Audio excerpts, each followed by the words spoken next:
Mary flora bell एक British लड़की थी जिसका जन्म 26 मई 1957 को इंग्लैंड के एक शहर में हुआ था। जिसने जब वह टीनेज थी तब इंग्लैंड के स्कॉट्सवुड नाम के एक शहर में 2 छोटे बच्चों की हत्या की थी। 1968 में जब वह 10 साल की थी उसने अपनी पहली हत्या की थी। वह ब्रिटेन की सबसे कम उम्र की महिला हत्यारी हैं। इन हत्याओं में वह अपने शिकार को गला दबाने से पहले बोलती थी कि उनको गले में खराश है तो वो उनके गले को मसाज कर देती है और फिर उन्हें मार देती थी। मैरी बेल की मां एलिजाबेथ बैटी बेल एक प्रसिद्ध स्थानीय वेश्या थी जो अक्सर घर से अनुपस्थित रहती थी। अक्सर ग्लासगो में काम करने के लिए यात्रा करती थी और अपने बच्चों को उनके पिता की देखभाल में छोड़ देती थी यदि वह घर में उपस्थित है। मैरी उनकी दूसरी संतान थी। वह तब पैदा हुई थी जब बेटी 17 साल की थी। मैरी के जन्म देने वाले पिता की पहचान अज्ञात है।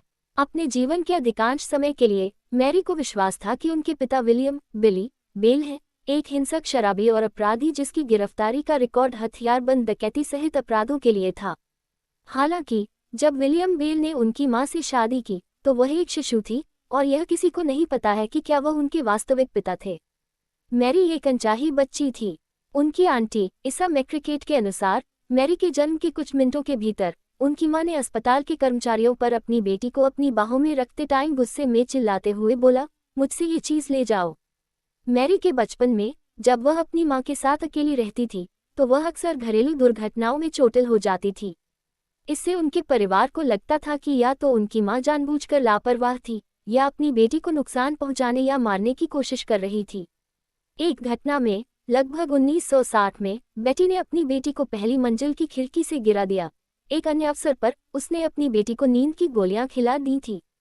उसने एक बार मैरी को एक मानसिक रूप से अस्थिर महिला को बेच दिया था जो खुद बच्चे पैदा नहीं कर सकती थी, जिसके परिणामस्वरूप उसकी बड़ी बहन कैथरीन को अकेले न्यूकैसल जाकर उस व्यक्ति से मैरी को वापस लिया और मैरी को उसकी मां के घर व्हाइट हाउस रोड पर वापस छोड़ दिया।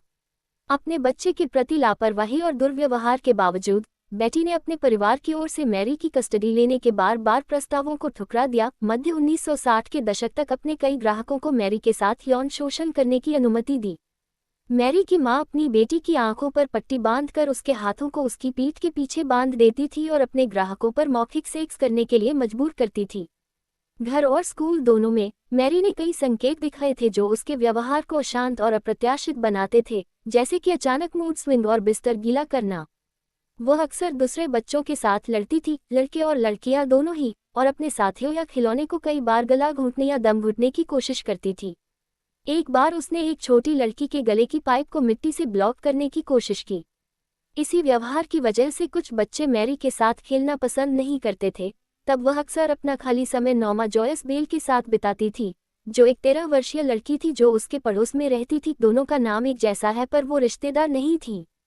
11 मई 1968 को शनिवार को स्कॉट्सवुड में सेंट मार्गरेट रोड के आसपास एक 3 साल का लड़का पाया गया जो परेशान और खून से लथपथ था। बाद में बच्चे ने पुलिस को बताया कि वह मैरी बेल और नॉर्मा बेल के साथ वायु हमले से बचने के लिए बने खाली शेल्टर के ऊपर खेल रहा था जब उसे 7 फीट की ऊंचाई से जमीन पर धकेल दिया गया, जिससे उसके सिर पर गंभीर चोट लग गई। वह पक्के से नहीं जानता था कि कौन सी लड़की ने वास्तव में उसे धक्का दिया था। उसी शाम 3 छोटी लड़कियों के माता पिता ने पुलिस से शिकायत की कि मैरी और नॉर्मा दोनों ने रेत के गड्ढे में खेलते समय उनके बच्चों को गला घोंटने की कोशिश की थी। उस शाम दोनों लड़कियों से इन घटनाओं के बारे में पूछताछ की गई। दोनों लड़कियों ने शेल्टर के पास हुई घटना से इनकार कर दिया और बोला कि उन्हें बस उस लड़के को खून से लथपथ पाया था जिसके सिर की गंभीर चोट से खून बह रहा था। 3 छोटी लड़कियों की गला घोंटने की कोशिश के बारे में आगे पूछताछ की गई तो मैरी ने इस घटना के बारे में किसी भी जानकारी से इनकार कर दिया।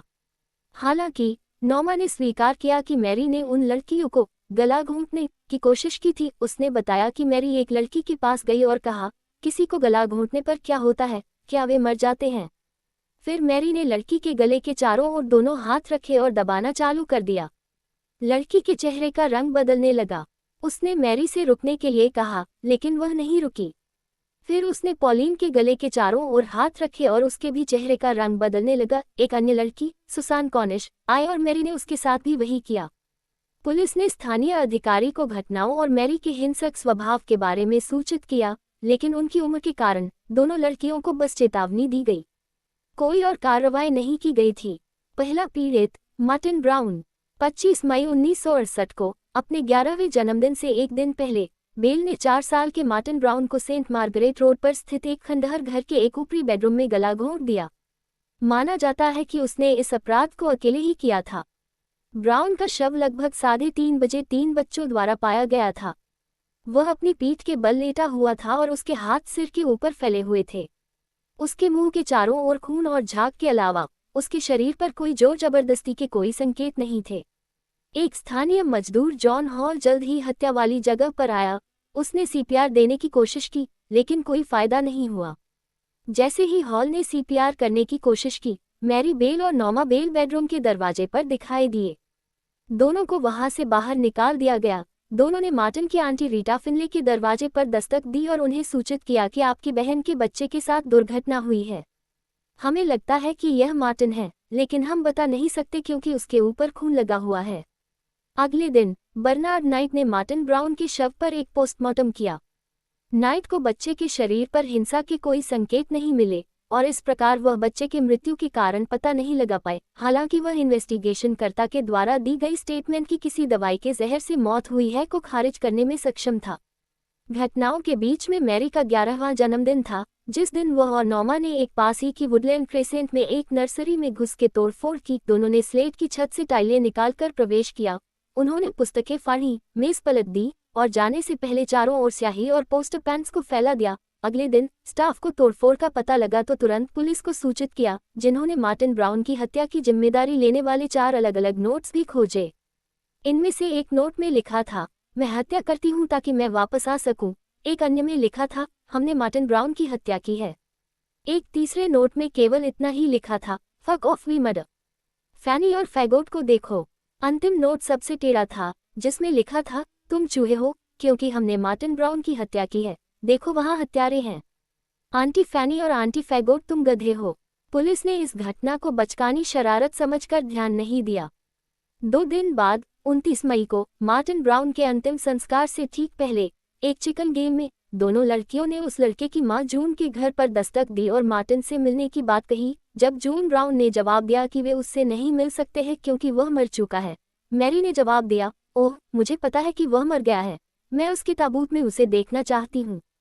दूसरा पीड़ित ब्रायन होवे 31 जुलाई 1968 की दोपहर 3 साल के ब्रायन होवे को आखिरी बार उनके माता पिता द्वारा अपने घर के बाहर सड़क में अपने एक भाई बहन, परिवार के कुत्ते और मैरी बेल और नॉमा बेल के साथ खेलते हुए देखा था। जब वो उस दोपहर बाद में घर वापस नहीं आया तो चिंतित रिश्तेदारों और पड़ोसियों ने सड़कों पर तलाश करना शुरू किया। रात 11:10 बजे एक तलाशी दल ने टिन लिजी पर 2 बड़े कंक्रीट ब्लॉकों के बीच ब्रायन का शव पाया। दृश्य पर आने वाले पहले पुलिस अधिकारी ने देखा कि शव को छिपाने का जानबूझकर लेकिन कमजोर प्रयास किया गया था, जो घास और खरपतवार के गुच्छों से ढका हुआ था। बच्चे के होंठ नीले पड़ चुके थे और उसकी गर्दन पर कई चोटें और खरोंच स्पष्ट थीं। उसके पैरों के पास एक जोड़ी टूटी हुई कैंची पड़ी थी। पुलिस अधिकारी ने निष्कर्ष निकाला कि ब्रायन की मौत गला घोंटने से हुई थी और वह डेड बॉडी मिलने के 7 से 8 घंटे पहले मर चुका था। हत्यारे ने स्पष्ट रूप से एक हाथ से ब्रायन की नाक के छेद को बंद कर दिया था जब उसने दूसरे हाथ से उसकी गर्दन को पकड़ा था। मौत से पहले बच्चे के पैरों में कई छेद किए गए थे, उसके सिर से बालों के हिस्से काट लिए गए थे, उसके जननांगों को आंशिक रूप से काटा गया था और उसके पेट में एम अक्षर बनाने का प्रयास किया गया था। बच्चे की हत्या के लिए उपयोग की गई छोटी मात्रा के बल ने पुलिस अधिकारी को ये सोचने पर मजबूर किया कि हत्यारा एक बच्चा था। मार्टिन ब्राउन की मौत के समय कोई सुराग नहीं थे, लेकिन कुछ हफ्तों बाद जब ब्रायन होवे की हत्या हुई तो पुलिस ने बिंदुओं को जोड़ना शुरू किया। मैरी बेल एक जानी मानी स्थानीय हस्ती थी और उन्हें दोनों हत्याओं के दृश्यों के पास देखा गया था। उनके कुछ परेशान करने वाले व्यवहार, जैसे कि मृत जानवरों के साथ खेलना और हत्याओं के बारे में बड़बड़ाना, संदेह पैदा कर रहे थे। जांच में एक महत्वपूर्ण मोड़ तब आया जब मैरी ने अपनी एक दोस्त को बताया कि उसने छोटे लड़के को मार डाला। अधिकारियों ने उसके अजीब व्यवहार पर ध्यान देना शुरू कर दिया। 1969 में मैरी बेल का मुकदमा चला। उनके बचाव में तर्क दिया गया कि वह एक मानसिक बीमारी से पीड़ित थी और उसकी उम्र और मानसिक स्थिति के कारण इन हत्याओं के लिए उसे पूरी तरह से जिम्मेदार नहीं ठहराया जाना चाहिए। मुकदमे में ये सुझाव दिया गया कि मैरी गंभीर भावनात्मक आघात और परिवार के तरफ से ध्यान न दिए जाने के कारण ऐसा आक्रामक व्यवहार उत्पन्न हो सकता है। हालांकि फरियादी पक्ष के वकील ने उसे एक परपीड़क हत्यारा जिसे दूसरों को दर्द में देखकर खुशी मिलती है के रूप में चित्रित किया। मैरी बेल को हत्या के बजाय सही मानसिक स्थिति और सोचने समझने की समझ न होने के कारण मैनस्लॉटर के आधार पर दोषी पाया गया और आजीवन कारावास की सजा सुनाई गई। मैनस्लॉटर का मतलब होता है बिना किसी बुरी भावना के हत्या करना। मैरी बेल को दिसंबर 1968 में दोनों हत्याओं के संबंध में दोषी पाया गया था जब वह 11 साल की थी। एक हत्या में उसकी कथित सहयोगी 13 वर्षीय नॉर्मा जॉयस बेल को सभी आरोपों से बरी कर दिया गया था। बेल को 1980 में 23 साल की उम्र में हिरासत से रिहा किया गया था। उनकी रिहाई पर उन्हें लोगों के हिंसक व्यवहार और प्रतिशोध से बचाने के लिए एक नई पहचान दी गई थी। रिहाई के बाद उनके जीवन के बारे में जानकारी अधिकांशतः निजी रखी गई है, लेकिन रिपोर्टों से पता चलता है कि उसने अपना एक परिवार बनाया और उनके साथ बाद का जीवन शांति से बिताया। अदालत के आदेश ने उन्हें आजीवन गुमनामी प्रदान की, जिसे बाद में उनकी बेटी और पोती की पहचान की रक्षा के लिए जारी रखा गया। मैरी बेल का मामला ब्रिटिश इतिहास में किशोर अपराध के सबसे भयावह उदाहरणों में से एक बना।